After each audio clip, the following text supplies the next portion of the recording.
welcome to Rotted Review of the Day, and today it is the second day of our advent calendar of Christmas horror movie reviews as we count down to the 25th, and today it's the 2018 movie The Chicken Party, directed by Carlos Valencia.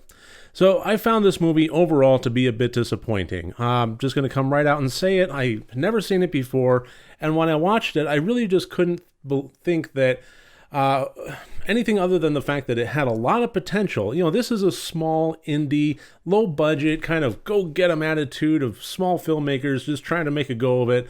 And, you know, God bless them for it, but at the same time, as much potential as it had, and as much of a good setup as it did, it wound up just failing overall. And it took me a little bit of introspection to kind of realize why that was. So in this movie, we're presented with the characters of Kume and Sakura Watanabe as two sisters that are from Japan and are taking a vacation in Los Angeles, and they're seeing all the sights. It's Sakura's 21st birthday, and you know, just going out on the town, hitting some clubs, hitting Disneyland, doing all the touristy stuff. And while they're lost one evening, they encounter the characters of Samantha and Sarah as they guide them towards directions. And of course, Samantha and Sarah say, hey, while you're new in town, we're actually hosting this thing that happens to be for international folk that are kind of lost around town, just so happens, and they call it an annual chicken party. It's basically a Christmas party for out-of-towners to kind of just get to know one another and feel the warmth of the holidays while they're away from their hometowns.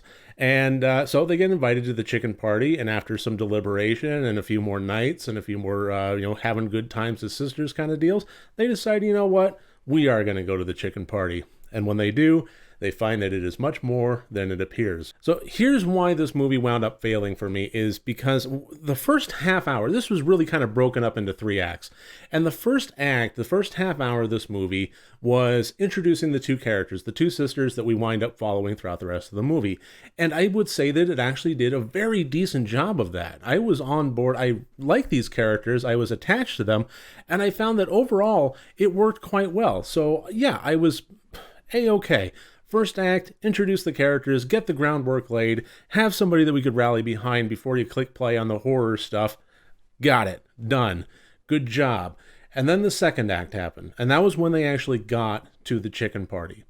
And here's the mistake I think that this movie ultimately made, was it spent the entirety of the second act actually doing the chicken party. It did have people from all over the world. It had a couple from Spain, a couple, some people from Korea, and all sorts of people. So, I mean, this was apparently some legitimate, at the very least, the pretext of it was legitimate. And they kind of wrapped it in a plot line later on of basically wanting them to feel comfortable and have a nice last living night before the murder, cannibalism kind of events that wind up unfolding.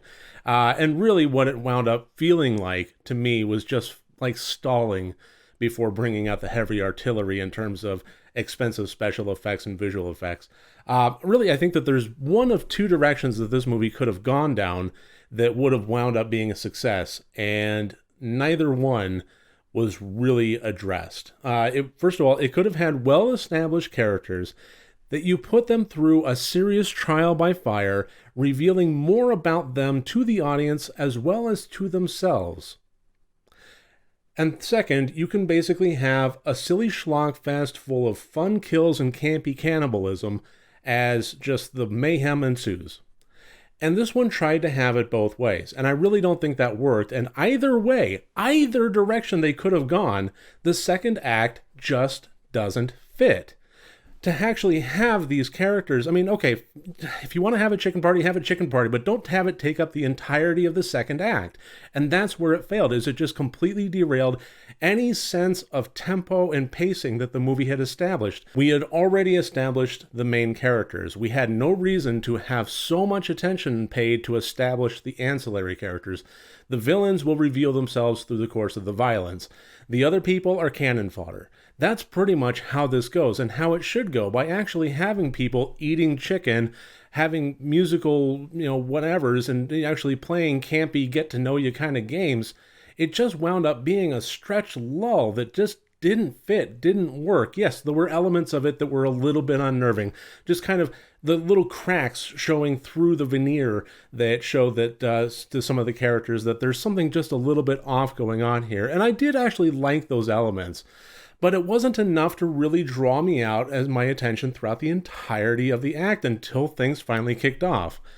So I think that ultimately, whatever direction it should have chosen, it tried to walk down both of them with a big lull halfway through the movie. And by the time the violence started, it was towards the end and I was checked out. So that's ultimately kind of what it comes down to. Where this movie really failed was just the middle. It couldn't wrap its head around, and I couldn't get on board with it. So I'm going to go ahead and throw up all the scores here. As always, 4 different categories, each one worth up to 25 points for a total possible score of 100 points. And obviously, with everything that I've said here, the plot and the intent get affected greatly. But I do want to actually single out a few things. First of all, the acting. The two leads I thought were very, very well performed.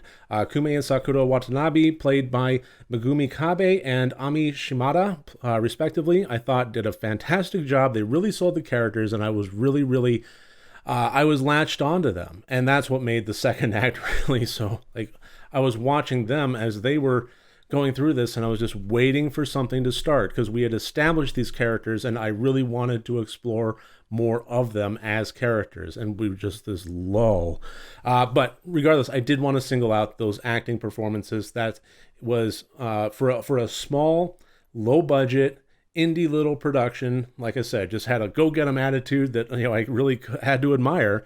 They really did a pretty good job in it. I'm not going to say fantastic job, but they did a better job than I was expecting to see in such a low budget kind of small cannibalism kind of Christmas horror movie. It's you don't expect to see something even mediocre in terms of acting performances, and I was pleasantly surprised. The other things I want to bring up are the technical aspects, and this was not a situation where everything wound up being a fairly even keel of mediocrity that led to 14 points. Now, this actually had some highs and some lows that averaged out. And the one thing I want to point out, well, two things I want to point out. First of all, high marks to the editor of Andy Reyes. I thought he did a very good job because honestly, I could see where some of the source material that they captured in production was fixed in post-production.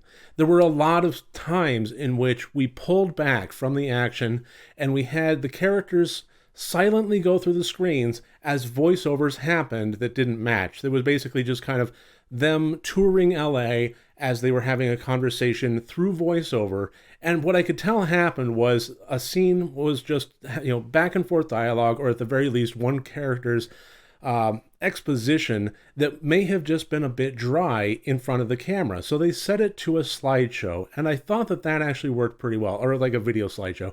And I thought it worked. I thought it was a good example of taking a dry element, pulling back, and in post-production making it work. And I have to give my tip of my hat to the editing job on that one. But sure enough, this hill has a valley, and that valley has points taken away because of mostly the music that was assembled. Basically, the music credit in this film goes to Jason Elkins, and the music in this was terrible. This weird synth going on here that was just it was very distracting in some scenes, and they even had one scene where a character dances to it in his skivvies, saying that it's his most favorite song ever, and I'm just, what's happening to my ears? I find it personally offensive. This is terrible. What the hell?